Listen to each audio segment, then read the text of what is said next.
15 April 1912, tengah malam yang sejuk di lautan Atlantik Utara, sebuah kapal yang digelar Unsinkable, mustahil untuk tenggelam, telah pun terbelah dua dan ditelan oleh kegelapan laut dalam.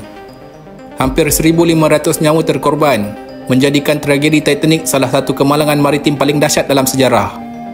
Tapi ada satu misteri lain yang ramai tak tahu. Kenapa bangkai Titanic susah sangat nak dijumpai? Kenapa ambil 73 tahun untuk manusia akhirnya temui kapal ini? Jom kita selami cerita sebenar.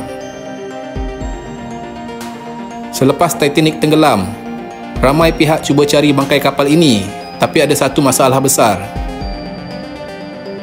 Lokasi yang diberikan oleh mangsa terselamat tak tepat. Mereka bagi koordinat berdasarkan andaian dalam keadaan panik, sejuk dan gelap gelita di tengah laut.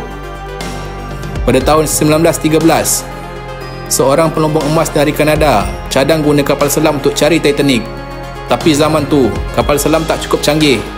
Ada juga yang cuba guna letupan bawah laut untuk dengar gema daripada bangkai kapal, tapi hasilnya kosong.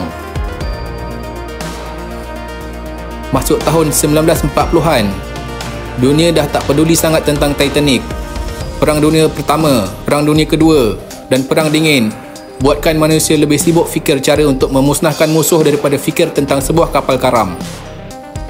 Pada tahun 1950-an, teknologi sonar mula maju. Beberapa saintis cuba guna sonar untuk kesan Titanic, tapi dasar laut Atlantik bukan sekadar gelap dan dalam. Ia penuh dengan gunung dan lembah yang menyesatkan sonar. Tahun 1970-an, seorang penyelidik lautan terkenal, Jacques Cousteau, cuba cari Titanic guna kapal selam kecil. Dia selam sampai ke dasar tapi masih tak jumpa. Titanic seolah-olah dihilangkan oleh lautan itu sendiri. Masuk pada tahun 1985, muncul seorang lelaki bernama Dr. Robert Ballard. Tapi yang ramai tak tahu, dia sebenarnya bukan sekadar saintis biasa. Dia bekerja dengan tentera laut Amerika Syarikat. Misi sebenar dia adalah cari dua kapal selam nuklear yang hilang, Treasure dan Scorpion. Tapi selepas misi itu berjaya, tentera Amerika benarkan dia guna teknologi ketenteraan untuk cari Titanic. Bezanya kali ini, Ballard tak cari kapal besar. Sebaliknya dia cari puing-puing kecil, sebab dia tahu arus laut kuat mungkin dah seret serpihan Titanic jauh dari lokasi asal. Dan akhirnya, pada 1 September 1985, mereka temui dandang kapal Titanic, bahagian pertama yang mengesahkan mereka dah jumpa kapal legenda itu.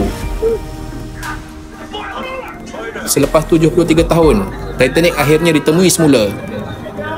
Jadi, kalau bukan sebab Dr. Robert Ballard dan teknologi ketenteraan, mungkin sampai hari ini Titanic masih lagi hilang di dasar Atlantik.